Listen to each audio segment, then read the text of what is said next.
today's law enforcement. Blessings. Welcome to today's law enforcement daily devotional. Having a few technical difficulties today, so I'm just making sure video is running and everything. But I want to get right into today's read because I hope you read. This was a great read.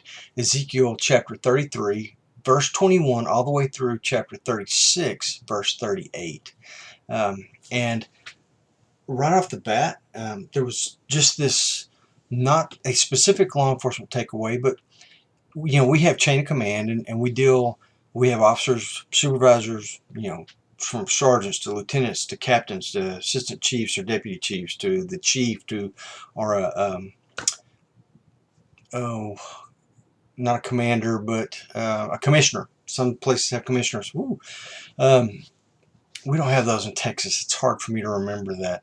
But anyway, just this great read starting in chapter 34, verse 7. God speaks directly to the shepherds of Israel. And the shepherds are the people that are in authority over the Israelites, the Jews, not just in Israel, but in Judah and in Jerusalem.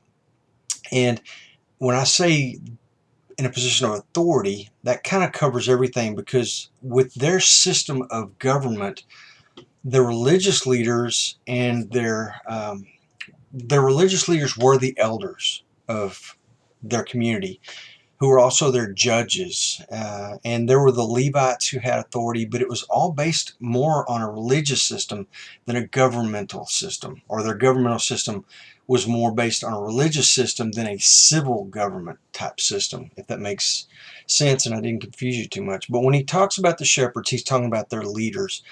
And in verse 10 he says he is not going to put up with these bad shepherds anymore, and he's going to remove them.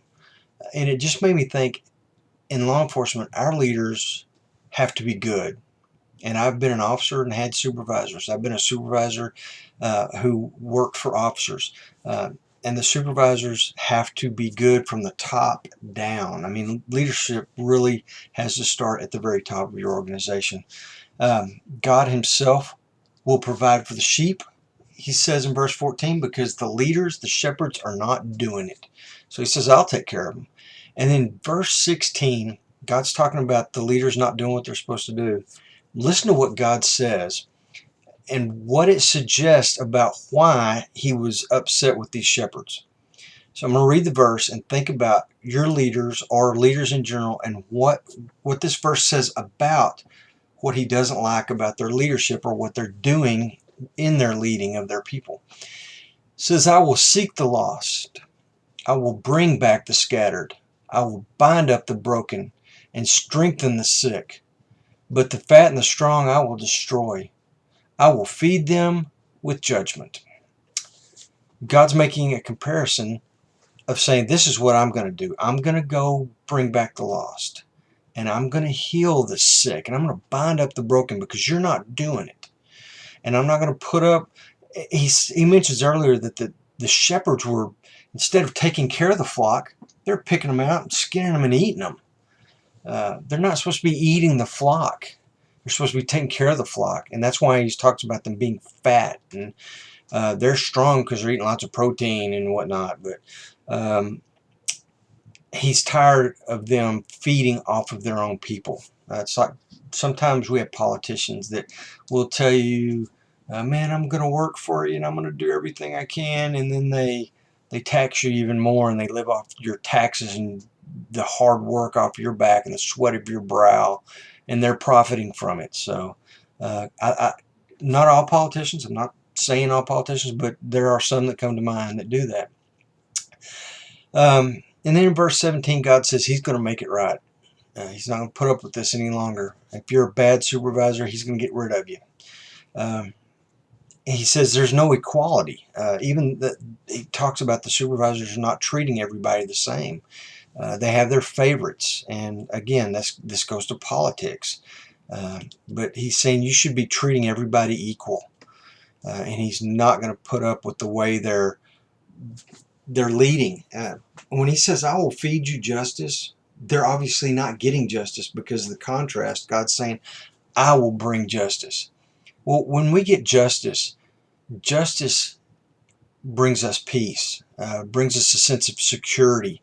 If there is justice, if law enforcement is taking care of the justice in my community, I'm safe and secure in my own home. I'm at peace because I know they're doing their job and they're doing it right. That's what we're called to do. But in 43:20, I'm sorry, I've got dyslexia. 34:23, God says He will set them up a shepherd. Just one shepherd. No more, shepherd over this flock, shepherd over that flock, shepherd over there, shepherd. One shepherd. And He'll come from the line of David. That's Jesus, the good shepherd.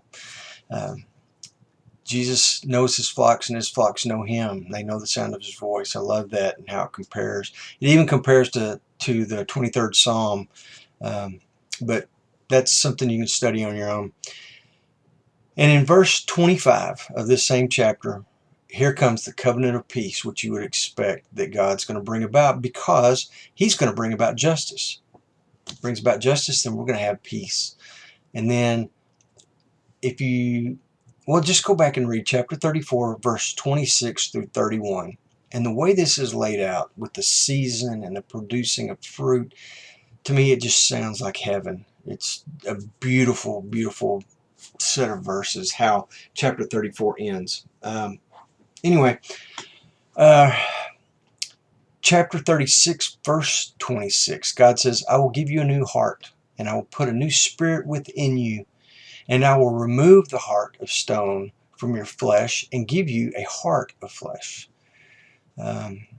These are born-again Christians. Even though this is an Old Testament passage, it's looking forward to Christ and us getting this new spirit and getting a new heart, being born again in Jesus Christ and abiding in Him, living in Him. Great read today. Tomorrow we're in Ezekiel chapter 37, 38, and 39. So read that one. It's going to be good. Come back here and we'll look for a takeaway. Till then, you guys be safe.